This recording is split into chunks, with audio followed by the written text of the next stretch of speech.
Hi guys, good morning.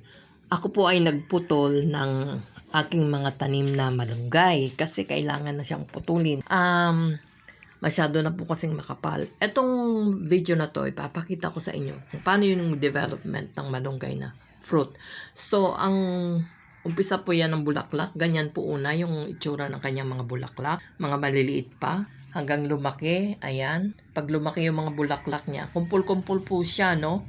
Pag lumaki, hanggang yung maabot niya yung tamang paglaki niya at unti-unti nang bumuka yung isang cluster. So, by clusters po yan. Grupo-grupo sila. No? Parang isang tangkay, maraming mga maliliit. So, ayan. Ayan na po. Bumuka na yung iba. Hindi sila sabay-sabay. Sunod-sunod lang po. Ngayon, eto naman. Eto na po yung itsura niya kapag nakabuka na siya lahat. So, kapag nakabuka na siya lahat, mapapansin nyo na unti-unti may lalabas na mga dilitaw. I mean to say, yung mga kuntil-kuntil na maliliit katulad nito. Ayan. Yung kuntil-kuntil po na yan na maliit, ayan na po yung bunga ng malunggay. So, ibig sabihin na fertilize po yung bulaklak, ano? Kaya tumuloy siya na namunga at saka hindi siya nahulog lang na basta-basta. So, ganyan po pag maliit pa lang. Hanggang lumaki na yan siya ng lumaki. Ayan, hanggang ganyan. Ayan, palaki na po ng palaki yan. So, ayan, medyo mahaba-haba na yan. Hanggang umabot na siya ng more than 1 foot. So, hanggang pag naabot na po niya yun, ay umpisa naman siyang tataba na, no? Ayan, makita nyo. Ayan, medyo tumataba na siya.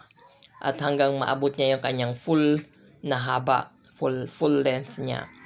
So, pag naabot niya na po yun, ayan, ganyan na siya, magiging itsura niya. So, ito naman yung iba-ibang itsura na ng bunga niya, no? Mapapansin nyo na halos pare-parehas yung haba niya. Nagkakatalo lang yan dun sa kanyang pagtaba. So, yan.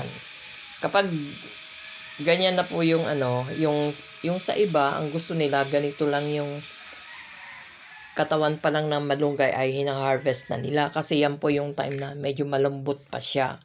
Yung iba naman, mas gusto yung medyo malaki ng konti. Ayan pa. Iba-iba. Ito, ganito po yung katamtaman na laki dapat. O, sa yan po, nakapag-harvest na po ako, no? Doon sa ibang puno. Marami kasing puno po yan ng malunggay dito. So, kapag pinuputol ko siya, timing na hina-harvest ko na din yung mga bunga niya. Kasi, matataas na po siya. Mahirap ng manungkit ng isa-isa. Kaya, pinuputol ko na lang.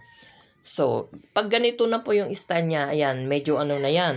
Papunta na yan na medyo magiging mature na siya masyado. Pag mature na siya masyado, magiging matigas siya. Hanggang maging ganito na siya, nagbo-brown na. Nag-iiba na po yung kulay niya, no? Kapag nag-iiba yung kulay niyan, ibig sabihin, yung buto niya sa loob nagmamature din. So, kapag hindi mo siya tinanggal sa puno, kusa siya na nagaganyan. O, nagaganyan na yung kulay niya, brown na. So, buksan natin. Sa loob, makikita natin kung anong itsura ng loob niya. Ganito naman yung itsura ng kanyang buto. Ayan. Ayan na po yung buto niya sa loob. Ayan. Ang malunggay po ay pwede po natin siyang itanim sa pamamagitan ng kanyang buto. Ayan. Yung ganyan na kulay yan, pwede na po nyo yung itanim. At nang kayo ay magkaroon ng malunggay na puno. Pero, mas madali pong magpatubo ng yung sanga lang siya. At itutusok mo na lang. So, ayan po.